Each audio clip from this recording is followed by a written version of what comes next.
जय हिंद दोस्तों। उत्तराखंड परिचय पार्ट 77 यानी 77 की क्लास में आपका स्वागत है। और चल रहा हमारा जिला श्री नैनीताल में दोस्तों, आज हम जानने वाले हैं कि जिला नैनीताल के प्रसिद्ध कौन से प्रमुख दर्रे हैं, या फिर आप दर्रा कह सकते हैं। तो दोस्तों, पहले तो ये पता होना चाहिए कि दर्रे कहते किसे हैं। तो जो आप पहाड़ों में दोस्तों जो नदियाँ बह के आती हुई हैं और दोनों तरफ आपको पहाड़ दिखाई देते हैं, बीच में जो ज़मीन जो भूमि है जो दबी हुई होती है, दोनों साइड से पहाड़ और बीच में जो खल्ला, और आप नदी के आकार को बहते हुए देखते हुए आते हैं नदी के इस तरीके की, तो ये दर्रे कहलाते हैं दोस्तों। ये दर्रे भूसंकलन से भी बनते हैं।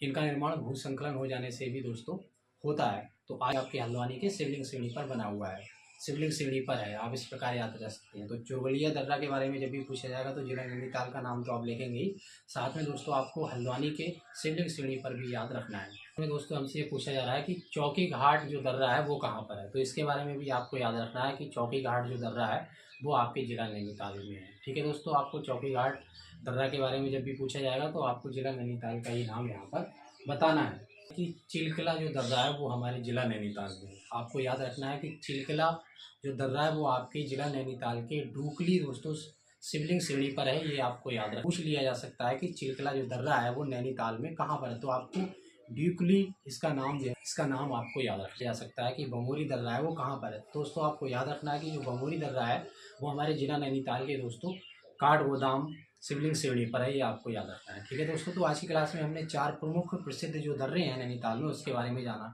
जैसे दोस्तों हमने बमोरी दर्रा के बारे में जाना जो काठगोदाम में है आपके, साथ ही हमने दोस्तों चिलकला दर्रा के बारे में जाना, और हमने जाना दोस्तों चोरगलिया दर्रा के बारे में।